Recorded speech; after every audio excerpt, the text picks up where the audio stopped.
What is going on, everybody? I go by the name of Kari, and I want to thank you guys for joining me here today on SneakerPhetish. Well, it's all come down to this. A series of really dope collaborations, some a lot more hype than the others, leading up to a classic OG colorway of one of the most iconic silhouettes of all time. Today, we are here to take an early look at that classic, iconic silhouette that we've been highly anticipating all year. No, I'm not talking about the Air Jordan 1. I'm talking about the Air Jordan 2. Without further ado, let's get into it. Boom.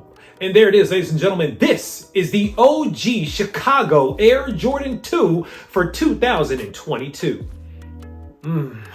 Marketing. It's incredible that people are as excited about this sneaker as they are when literally just a few years ago, this sneaker probably would have ended up at the outlet somewhere. But thanks to the power of marketing and demand creation, and possibly thanks to the last dance and the resale boom and PPP loans and all this extra money that's been flowing around in the resale game, here we are with the right mix of collaborations, hype, scarcity, and excitement. We got an OG colorway that I was already excited about seeing come back, but now it seems like a lot more people are getting on board with it as well. Let's go back to the box for a second. First things first, before we look at the box, shout out once again to the homie Jess Feast supplying me with this pair of OG Air Jordan 2s for 2022. I appreciate you for that once again, my guy. It's the same guy that got me the 218 Air Jordan 2 lows. If you guys haven't seen that video yet, be sure to check that out. Now, back to the OG box here. Again, OG box for the Air Jordan 2 Chicago. Now, here's the thing about the box and the shoe.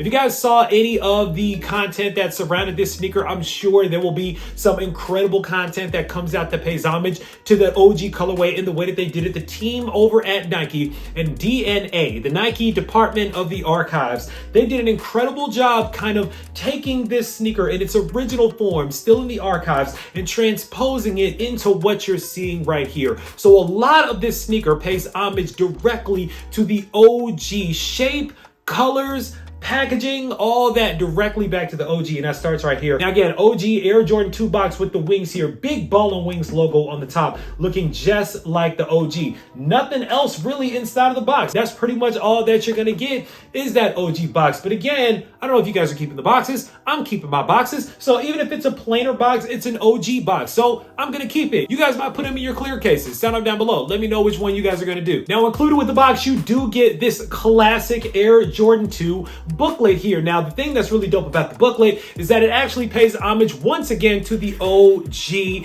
1987-86 Air Jordan 2, where you got this inside of the box here, and it actually introduced you to some of this revolutionary Nike Air technology, full-length Nike Air unit, things like that. Breaks down the sneaker, both illustrated and in words here. So very, very fly that they included this with the Air Jordan 2. Like I said, everything feels like we're going right back to the 80s. Now let's get back to the shoe. Classic Air Jordan 2 silhouette here. Nothing really different except once again the fact that they literally went back to the OG model here. The shape is different. The toe is different. A lot of things that you're going to notice are true to the OG form, unlike some of the predecessors that we've seen. We've never really gotten a one-for-one remake of the OG version here, but we are getting it for 2022. Nice leather on the upper. Let's talk about it a little bit. I'm not mad at the leather, but once again, like many other leathers on a lot of these Jordans that are coming out, especially the non-collaborations, the leather is decent at best. I wouldn't write home about the leather.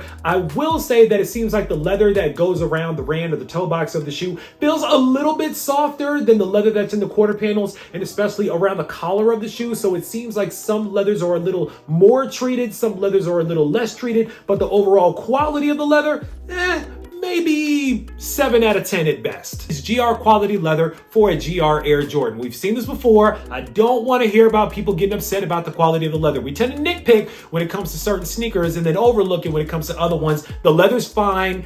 You'll be fine. Classic iguana skin on the quarter panels of the shoe as well, both on the lateral and medial side. Taking a top-down look at the shoe here, again, classic, just like the OG form here. No lacing in the shoe as well. The shoes are going to come unlaced. Very dope here. Everything else pretty much the same. One thing I do want to point out, once again, we are talking about the OG version of the Air Jordan 2. So keeping with that, you're only going to get 3 lace loops here because this is a smaller size shoe. Now, on larger sizes, I believe size 10.5 and up, you're going to have a fourth lace loop here, fourth eyelet here. But for the sizes, I believe size 10 and down, especially in men's, you're going to have 3 here. So size 9.5, 3 lace loops. To cap off the tongue here, you have, of course, the classic Air Jordan 2 big ball and wings logo. Very bold, very prominent right on the tongue there. Classic black midsole, nothing really different about that. Moving around to the heel of the shoe here, again, OG colors here. So you have a black Nike emblem here. Of course, no swooshes, as we all know and love about the Air Jordan 2. Classic black heel tab here with the red right underneath it, outlined in the red with the red Nike. Nothing different about the laces either. Black laces with these. I'm sure that I'm going to see some red laces or some white laces or something like that, but for these, black laces only. On the outsole of the shoe, classic Air Jordan 2 Chicago outsole with that black Nike right in the middle, of course, size 9.5 right there in the top corner in the midfoot. On the insole of the shoe, black insole, just like the classic with the white Nike Air OG branding on the heel. And to cap it off here, you get the classic accessories, just like the OG 1986 Chicago Air Jordan 2. Ball and wings logo on the front, Nike Air on the back. Very, very dope here. Not really keychain material, but you know, it's a nice touch. And honestly, that's pretty much it when it comes to the OG Chicago Air Jordan 2 for 2022. Like, I understand. Let me just start here. I understand why a lot of people don't like the Air Jordan 2. Like, I get that it's more of a plain looking sneaker, that it's kind of a minimal looking shoe here. And some people even prefer the low cuts of the Air Jordan 2 to the mid cuts of the Air Jordan 2. I get all that. But guys, listen, I don't know. Maybe it's just me, but it seems like there's still this cult following behind the Air Jordan 2 where you either love the Air Jordan 2 and you're super excited about this coming out, or you really could care less about the Air Jordan 2 unless it has a big off-white Virgil Abloh, may he rest in peace, stamp on the side of the shoe as well. So I can see why the brand took the strategy that they took when it came to the rollout of the Air Jordan 2. Again, if you want my opinion, I think that they did it perfectly. They dropped a ton of collaborations all around the Air Jordan 2, different levels of hype. They got with some of their biggest collaborators at Jordan Brand. They got with everybody from James Whitner and Nama Meniere to Union to 218 to tell a story that's more of on a community level. You got Nina Chanel Abney's Air Jordan 2. You had so many different ways that they were telling the story for the Air Jordan 2, and it all came together in this beautiful way with the classic, the OG, the one that we haven't seen in a very long time. And like I said, marketing matters, and we all know at the end of the day, Nike is a marketing company that happens to sell athletic apparel and footwear because they knocked it out the park. Like I said, people are excited about these. These are selling right now for $350 to $450. Now, granted, that's not Jordan 1 lost and found prices because we all know that that shoe has a lot more hype around it. And in my opinion, is it a better shoe than the Chicago Air Jordan 2? Yeah, it's got a lot more personality. To me, it tells a little better story. It's really exciting, and it's an Air Jordan 1, which is naturally a more revered silhouette. But at the end of the day, this Air Jordan 2 definitely stands on its own. Let's go back in time a little bit. If you guys remember, it was a very interesting time at Nike with the Air Jordan 2. They were trying to figure out how in the world they were going to follow up the Air Jordan 1, especially with the popularity of the Air Jordan 1 slowing down thanks to Michael Jordan's famous foot injury that he sustained during his first season, breaking the bone in his foot. They brought Michael Jordan back. You guys remember that super exclusive, super rare PE Air Jordan 1 that we've only seen in the wild like twice, that has the strap on it that they used to stabilize his foot. During that time, Bruce Kilgore, Peter Moore, they were coming together trying to figure out what the Air Jordan 2 was going to look like, what it was going to be. They came with some different iterations. You guys remember that monstrosity that was the Air Jordan 1.5, the return that had the Air Jordan 2 sole on it with the Air Jordan 1 top?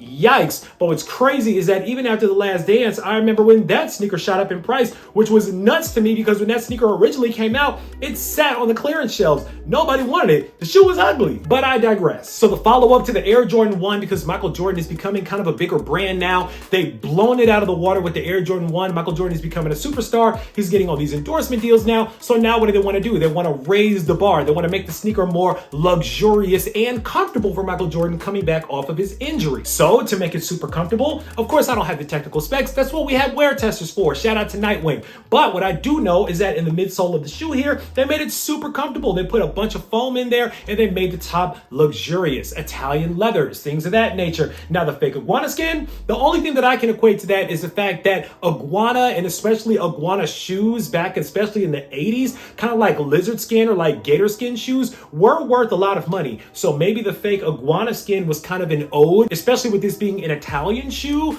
that maybe they wanted to give that elevated look, especially when they were quoted as saying that this was a sneaker that you could wear with a tuxedo. I don't know. But the sneaker got priced at $100. And back in 1986, that was a lot of money. In fact, I looked it up on the inflation calendar. $100 in 1986 is $270 in 2022. So if these came out today for $270 retail, I don't think not nearly of us will be buying them as are willing to buy them at the $200 price point, which is funny because, side note real quick, why is it that we're okay with paying higher amounts of money for resale, but we're not okay with paying higher amounts of money for retail? Like, why is it that we're okay with paying like $300 to $350, but if this dropped for $250 to $270, we probably wouldn't buy a retail? Like, what's the science behind that? Somebody please comment down below and let me know, because I find that very weird about our behavior when it comes to the way that we rationalize buying what we're paying for these sneakers. Anyway, well, guess what?